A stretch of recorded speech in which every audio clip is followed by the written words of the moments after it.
Hey, what's up, everybody? It's me, Danae, and I'm here with a message for you. Happy Valentine's Day, everyone. I hope that you are having an amazing February 14th, wherever you are, whatever you're doing. I decided to switch it up a bit. I used to be face forward on the camera all the time here, and well, not never on this channel, but on my other channel and on other platforms. But it's been a while, so I just felt like it was a good day to do so. Like, we're having like a little date in a sense. So thank you for being here. So I'm just going to get a couple messages today. I don't think I'm going to be here too long. I am using my gold foil deck, and since you can't see the table as usual, then I'll hold up the cards. And just bear with me as I again just kind of get acclimated to being face forward, since it's been a little minute. All right. Yeah, so let's see what we got today.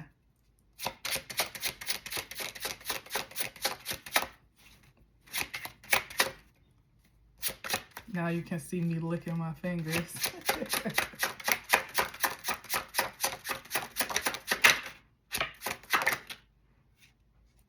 Oh, that one flipped around. What is it? Two of Swords. Okay, but it wanted to go reverse, but it stopped here. So it's a Two of Swords and a struggle, which is not a bad place to be, considering Two of Swords speaks about, not being clear about something or not being sure about something, maybe not having all the details around the matter, and, not feeling particularly certain which direction to go.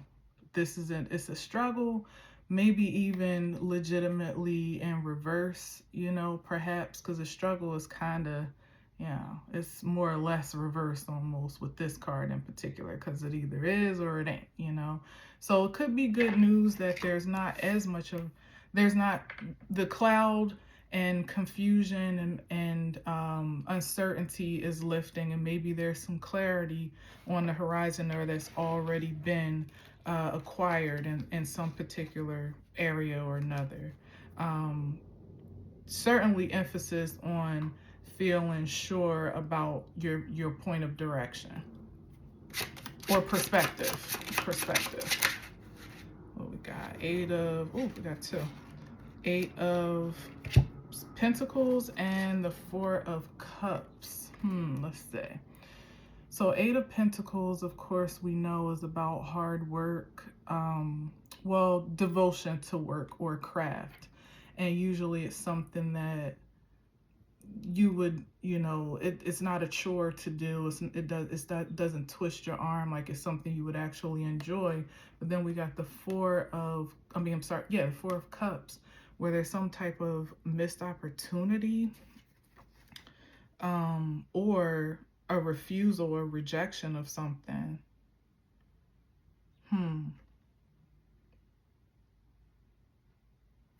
Let me see. Let me get another one on that.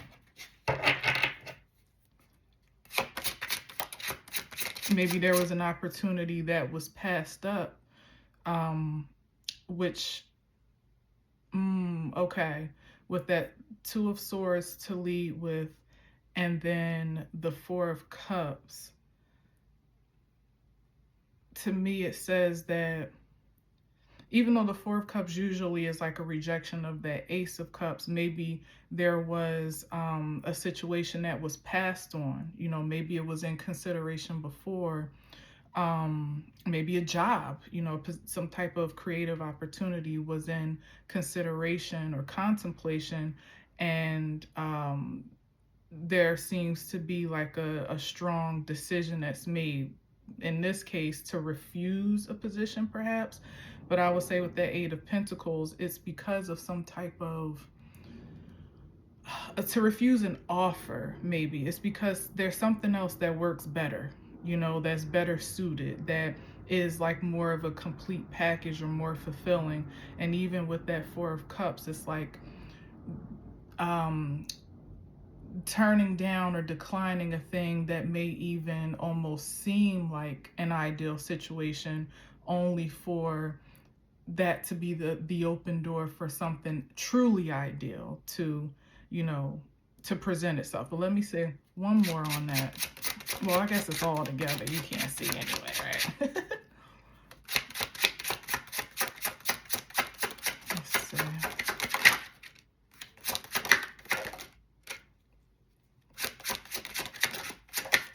All right.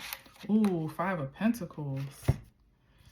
Yeah. Now, what is that? Is that the opportunity? Maybe the opportunity that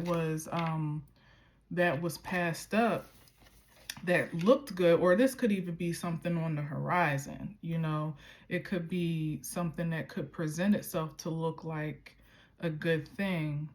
Maybe with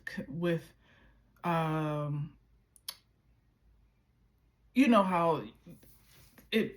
Okay, so the Two of Swords, I'm getting that maybe there was a proposition or proposal, or it is, you know, an incoming, that's going to be presented uh, with the thought that whomever is receiving this proposition is not going to be able to see the aspects of it that may be unfavorable. Like, you may not even see how it could have future implications of something backfiring, or something that, you know, wouldn't be um, either profitable or prosperous in the long run. But lo and behold, particularly if you are the one that is in the position to receive an offer or proposition, um, you may give off the projection that you don't know no better, or you would be able, you know, someone that could be persuaded easily, or maybe even fooled, you know, or outright easily, depending on what the intention is. But either way, there's some allure here to me that has been evaded from, perhaps, or it will be hopefully evaded from causing any present or future detriment, because someone was able to see clearly like what's in alignment with them and what's not. And that could be relational, especially when we got the Ace of Cups here. It's like it feels like somebody dodged a bullet or will. Yeah. Yeah. Like just barely, like how this Two of Swords, you know what I mean? Like, it's giving Matrix vibes, like what? Like, you just barely, or like almost supernaturally is what I'm getting, like dodged a bullet from something that could have been quite persuasive, invasive, I hear, and alluring. Mm-hmm. Yeah. Big ups to you. Big up yourself. Because whatever it is or was going to lead to a huge disappointment, to say the very least. When we're talking about the Five of Pentacles, that could be bad health, poverty, just a complete, like, depletion in quality of life. Yeah, utter disappointment and unhappiness is what something leads to. So let's see what else we got here with the Knight of Swords. Some type of, again, that's a proposition. Yeah. And here it is on the table, I have this on top of the three cards that came out that were together. But I'm seeing this Knight of Swords heading straight toward this Two of Swords. It's like this on the table. You know, it's like, oh, this is a perfect time for me to slide in. Yeah, whisper some sweet nothings, tell some lies, give some embellishments, some broken promises, you know, tell some stories or whatever. Like, this Knight of Swords is on a mission to say something, you know, yeah, to say something. But with the Knights, of course, there's always an ulterior motive or some type of mission, you know, that's that's driving their ambition. And whatever this saying something is for the purposes of being persuasive again, um, to bring someone, to allure someone. But no, what is this? Persuasive to do what? Oh, to allure someone into an attack. That's what I just heard. hmm So with that Four of Cups, it's like almost a disguised offering where it looks sweet and innocent and trustworthy at first, and then next thing you know, you could be, getting shanked or stabbed in the back or something. I don't know. Let's keep going. I wore all the, it's freaking Valentine's Day. I got on my heart sweater, my heart earrings, my heart ring, which is every day. I wear that every day. But I was really channeling the vibes for today, and here we are talking about something quite contrary to love, especially pure love. So let's see. Wow. There's just clearly a lot of caution in the air about false offers, or offers that, again, are driven by some type of hidden motive. Oh, well, we got the Lovers here. Well, thanks. I mean, thanks, I guess.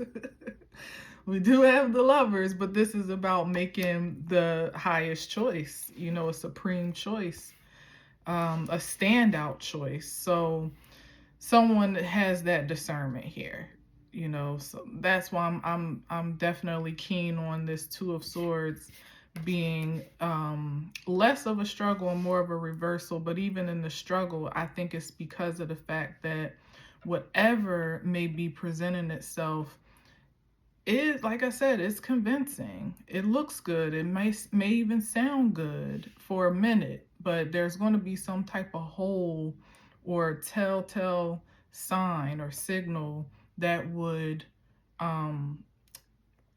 like put a distaste in the mouth or in the spirit, like I don't sound right, I don't like how that sound, or it just don't have that ring of truth, that you would feel comfortable saying yes, for sure, yes.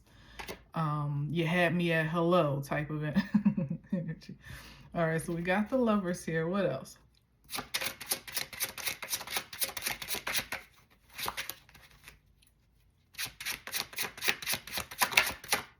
That flips out.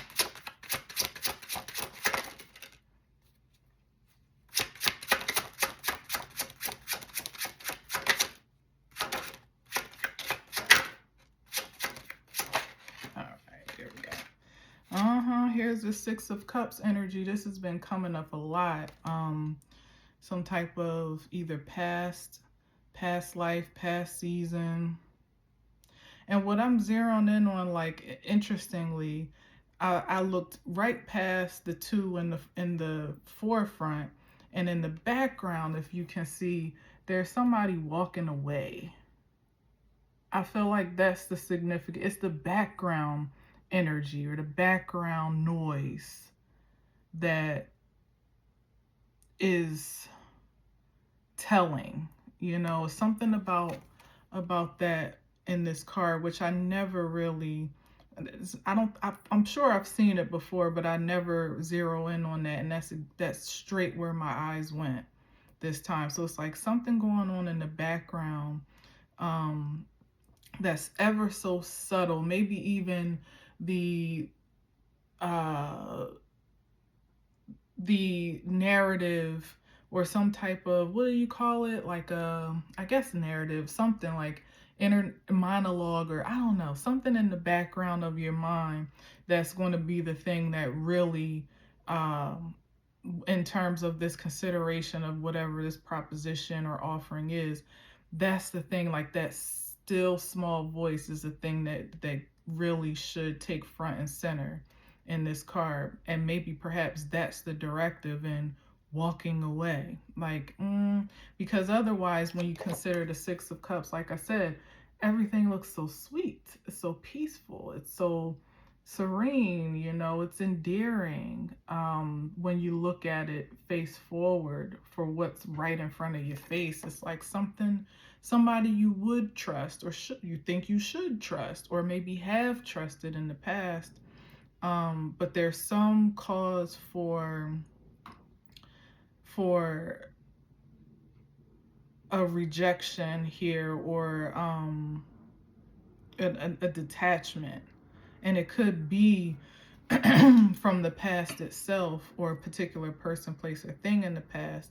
But I know that there's a reason why I'm seeing that person in the background, like routing the hell up out of there, as opposed to me focusing on what is like right in front of my face. So it's like somebody could be somebody in their persuasiveness or in their persuasion could do a great job of really like flattering and making someone feel comfortable and secure and appreciated, and even love, like giving love bomb energy to some degree, really sweetening their expressions, or softening their expressions to present themselves to be quite harmless and loving and even emotionally available, especially if we're talking about a partnership. But in actuality, it's like, they're really not. There's something that there's something opportunistic about this energy.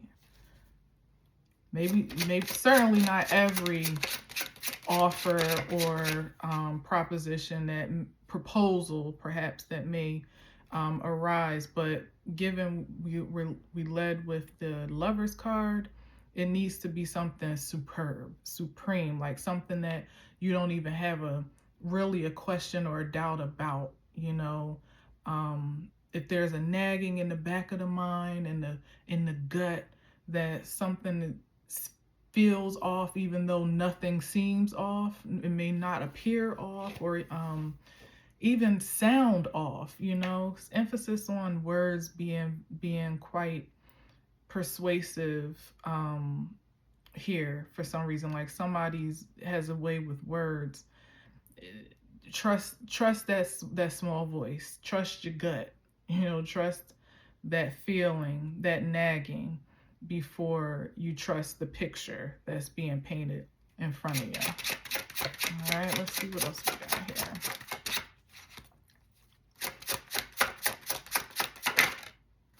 Oh, shoot. I have to lose all the cards. Strength, yeah. Be strong, be courageous, stand firm on your findings. Don't be so easily persuaded or seduced. Yeah, heavy on the seduction aspect. Being objective, not so carnally driven, even though, you know, that's definitely a Leo energy, and with the line in the card, but there's also the humanity. So it's like, for however provocative the proposal may be, whether it be to your loins, to your intimate sensibilities, you know, to your emotional sensitivity, to whatever, you know what I mean? Maybe even to your insecurities, perhaps. Is something here about having a, you know, really being balanced, not to allow that carnal nature of yourself to override logic. You know what really does make sense.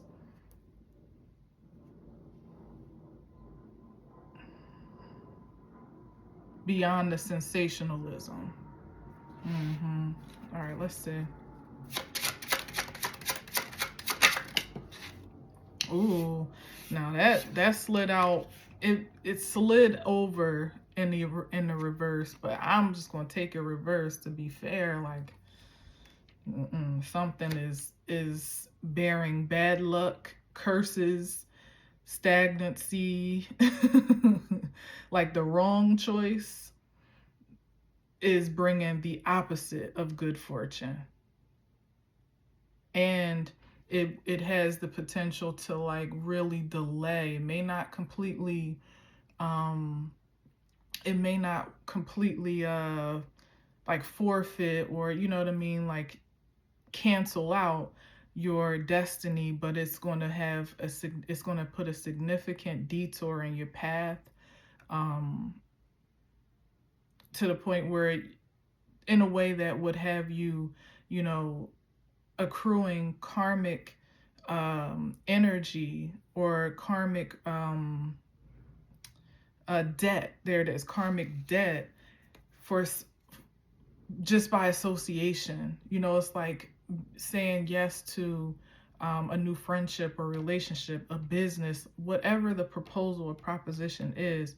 It's like someone that could have all the potential, the good sense, and the bright future um, uh, in store for them could still be immediately infected and affected by someone else's poor nature and poor fortune, just by being in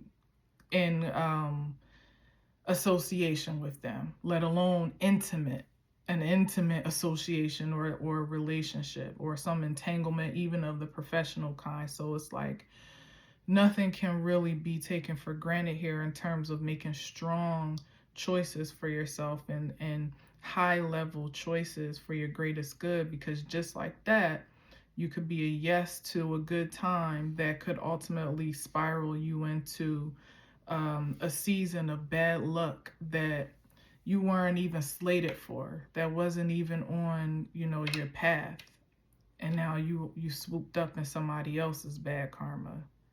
Mm-mm.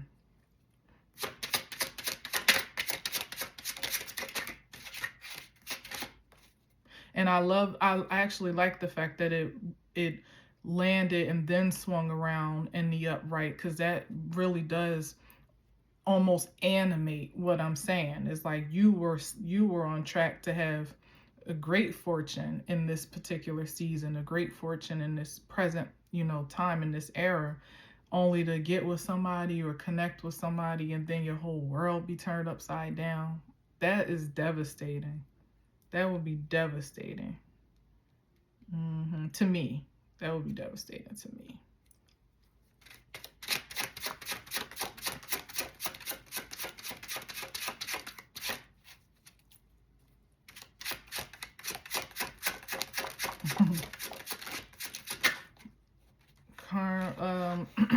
The chariot. Chariot's been coming out a lot lately too. Fast movement. There's something. Yeah, it's like you've overcome too much at this point to be going backwards on account of, you know, anything or anyone, even a potential love interest. Emphasis on potential, you know, like somebody again could have all the potential in the world, but if it's not actualized, um, and it's clear, you know, that there's still some personal work and development that needs to be done,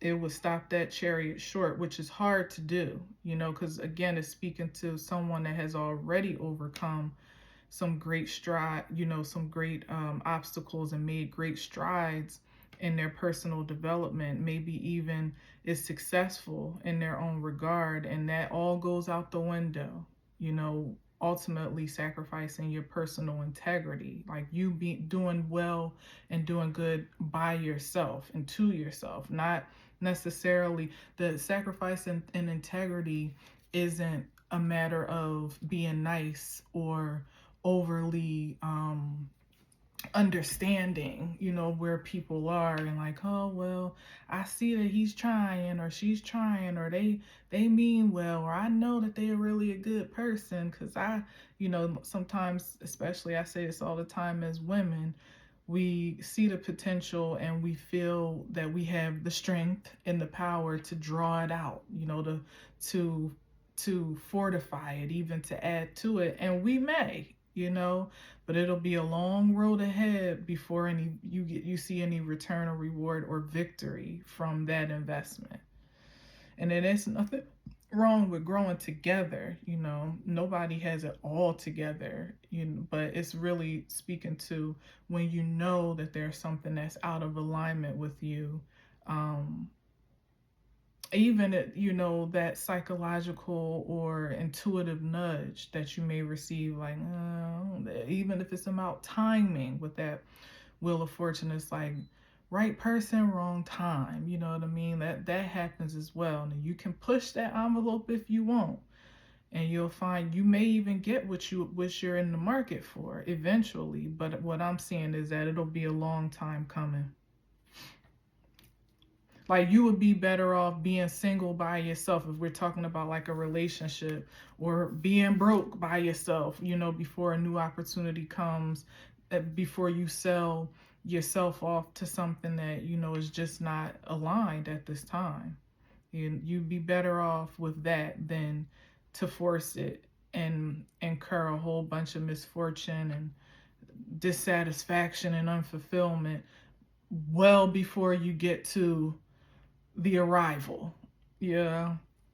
So, and it could also speak to, I definitely heard that it could also speak to circumstances in the past that have run their course and have come full circle. Like, they went their different um, seasons and processes that folks had to go through all on their own before they could find themselves ready to be in a committed partnership in any way, shape, and form. Maybe even learning certain skills or sharpening certain skills for a particular position.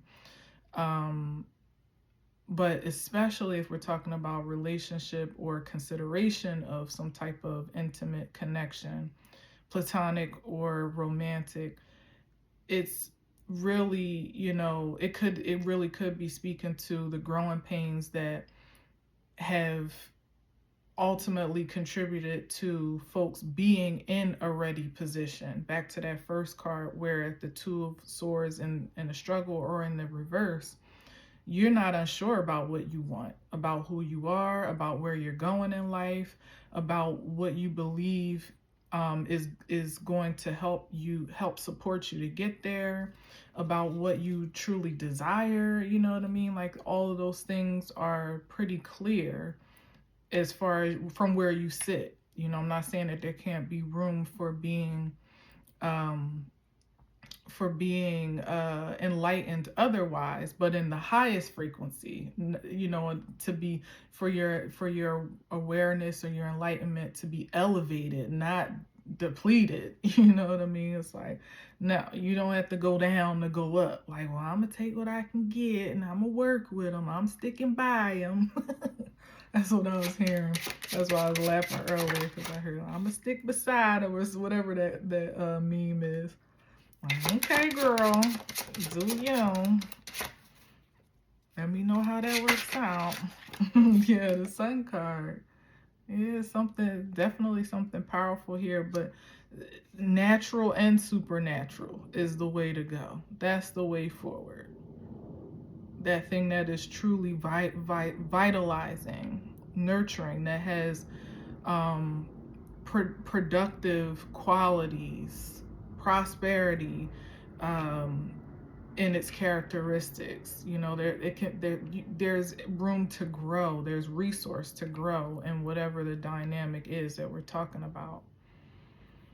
And even if you are, not for nothing, I like to always keep a little glimmer of hope, if for the hopeless.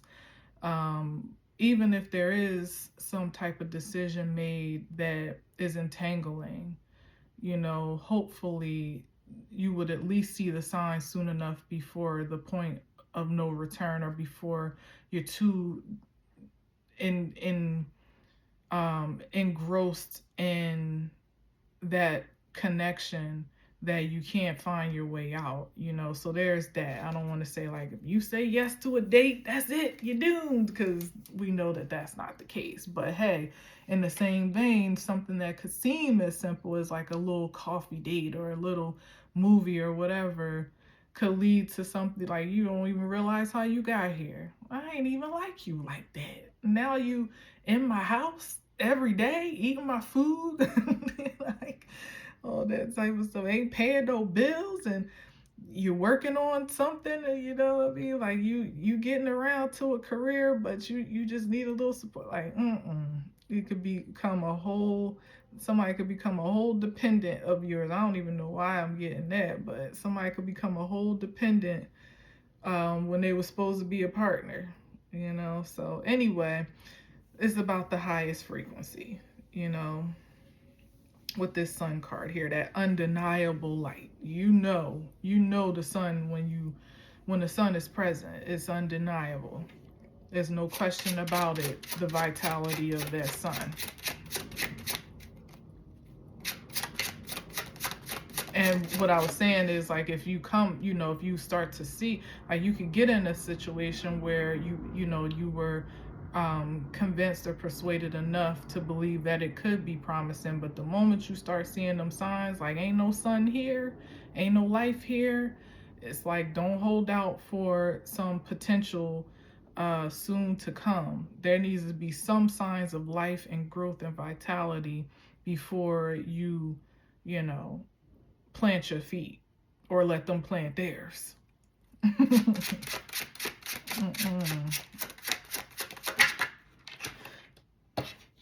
Yeah, with the Four of Swords, to maintain your peace of mind. Yeah, to maintain your peace of mind.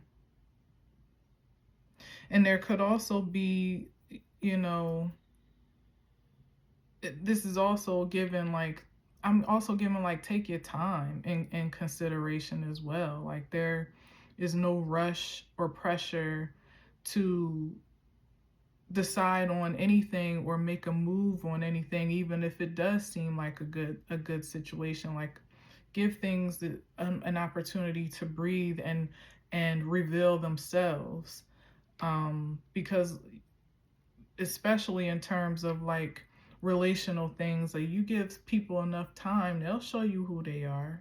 Just kind of sit back and rest, you know, and relax and observe.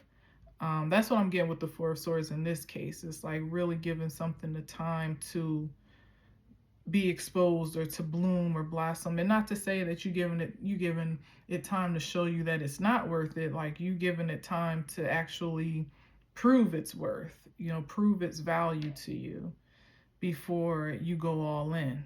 You know, it's something that it's like a reservation here with that Four of Swords.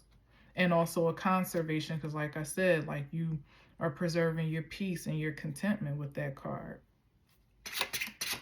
All right, let's see. I'm gonna keep it light. Let's get a couple more, and I'm gonna let y'all go. Oh, yeah, and this was kind of a struggle. I'm sure you saw that. What did I say? A dependent. You know, somebody that you don't want nobody living off of you that ain't your child.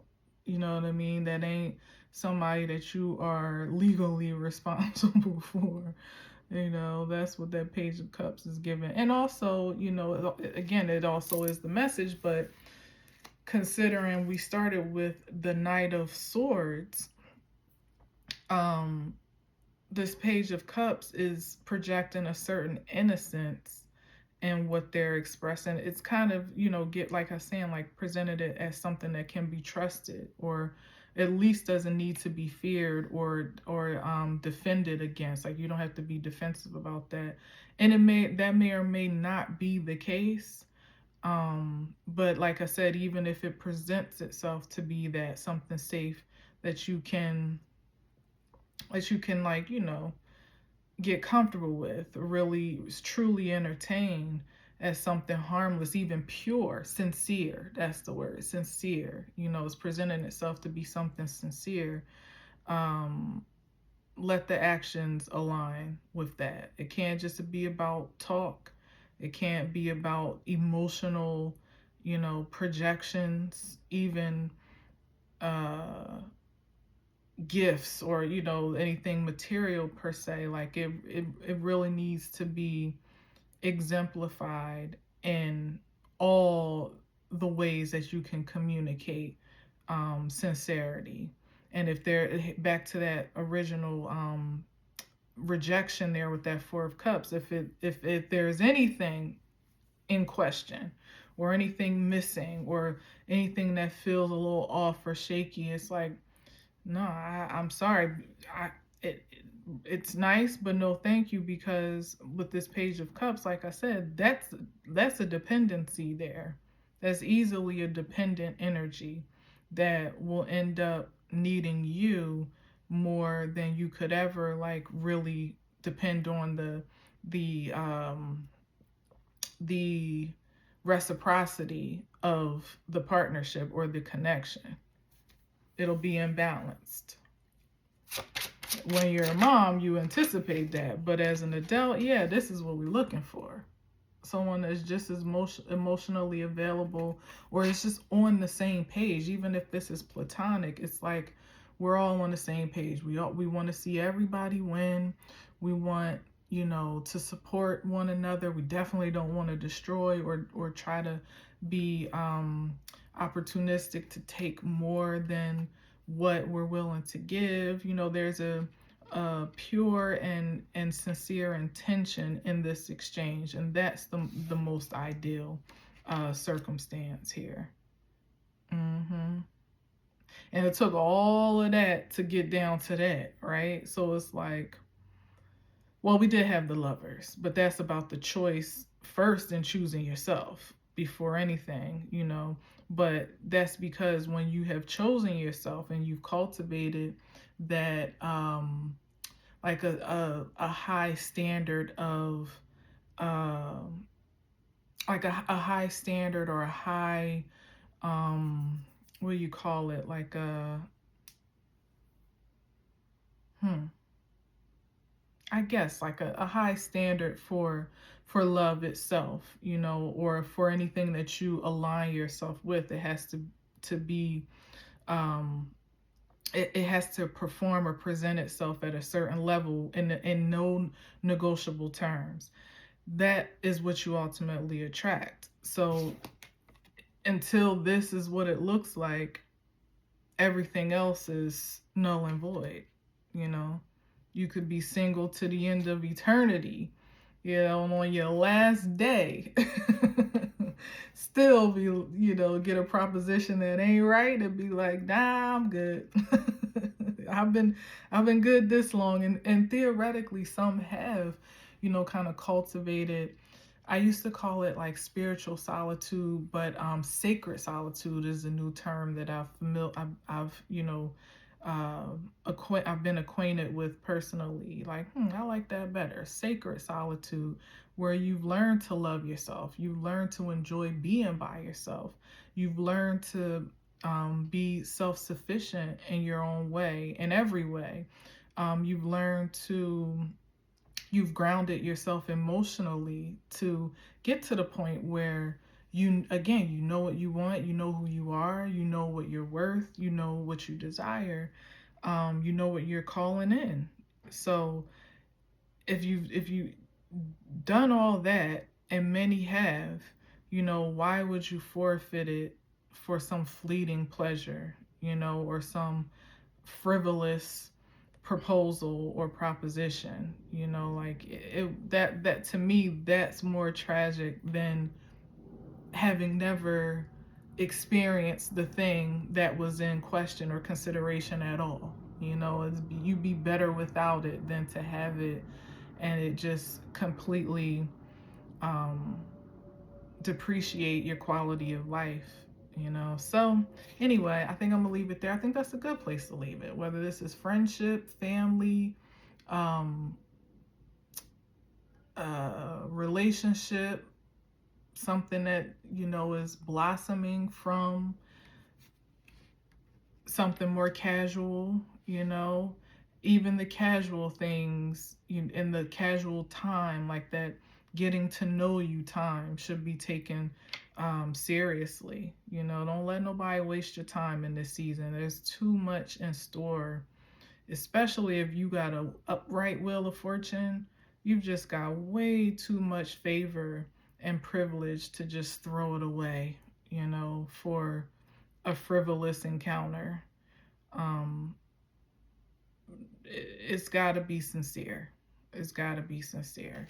I mean, by your own choice and admission, of course, but that's my offering a suggestion. Yeah, here's the Ace of Wands here. An opportunity to really experience and maybe even express like some dynamic passion. Like you don't want to miss this opportunity. This is a great opportunity right here. Like if you thought your loins were tantalized before and the offer wasn't even that great, like your flame was lit, your fire was stoked or whatever before, perhaps some things that you may have even settled for, situations that you settle for, like this is divine here. This, as I've said many times this season, is going to knock your socks off. And you wouldn't want to stop short on things that just barely flicker, you know, when you could have a wildfire here. You know what I'm saying? Yeah, like choose wisely, 7 of Cups. And I'm gonna leave that there. That's where we ending. This is the ultimate choice. But it's like it's a lot of duds to consider, or enough. It maybe not even all does. Like some might be. That's the thing. It's like sometimes it's like, well, he's cool or she's cool or that's good enough or that's all I need, And then, bam, you done spent 3 years in something that was just cool or all you needed at the time, when you were really on your way to something major. Like really exciting, really stimulating, and inspirational, highly productive. Yeah, and empowering. That part. That part. Like you wouldn't want to miss that opportunity. And I don't think you will. Anybody that resonates with this, truly, like really resonates with this sincerely, I think I'm just here to just be a conscious reminder of what you already know. It's just to keep your eyes on the prize. Don't settle or stop for anything subpar along the way, because there's something coming in. There's something coming in, and whatever it is, it's going to be something that checks all the boxes. You won't have to forfeit or to sacrifice anything that's truly, like what you truly need and desire, one and the same. I ain't talking about like, silly stuff that you even know is like not even that deep, but I'm talking about the whole package of what you really, really are in the market for, and whatever way, shape, and form we're talking about, especially if it's in a person. Baby, imagine the Knight of Wands presenting itself and you thinking like, oh, I don't want to miss this chance. And meanwhile, because you over here fooling around with the Knight of Wands, you done missed the ace because you weren't on your proper trajectory to collide, to cross paths. You over here fooling around with the Knight of Wands, or you can't, you don't know where they at. I was getting petty, but and then we know the Knight of Wands is good time, long time energy. Like it's strong, it's passionate, it may even be fun and exciting, but it may not last forever. So if you're in the market for a forever type of passion that's pure and even, what do you call it, like sustainable, you know what I mean? Like we're not talking about one night delight. We talking about something that's long lasting, like a flame, an eternal flame, let's say. Even, ooh, I like that, an eternal flame. Yeah, if that's what you're in the market for. You've you've already, created, lit that spark within yourself, and it's burning. Then I would hold off. Now, if you feel like your flame is a little bit low, it's down to the embers, if nothing at all, then I would focus more on me, on the internal passion that I have, that lust for life, that can't be substituted by anything or anyone outside of you anyway. So if that's not there, then I will go there internally first, and then everything else will fall into place and into alignment, um, by way of that attractive force through you, which I'm sure I'm preaching to the choir. So anyway, um, the big story here is that if you are one of those that's been cultivating your own passion, lighting your own fire, it may be soon enough that you know you get a little accelerant added to those flames. So prepare yourself accordingly. All right, I wish that for you. I love that for you, for all of us indeed. I love a little fire, as you can see. Hopefully you can see this in the frame, my candles on the side. But anyway, thank you for being here once again. I hope that you are enjoying your holiday, enjoying your Saturday, enjoying your weekend. And most likely I'll be checking back in with you sometime next week. So until then, as always, I leave you with peace.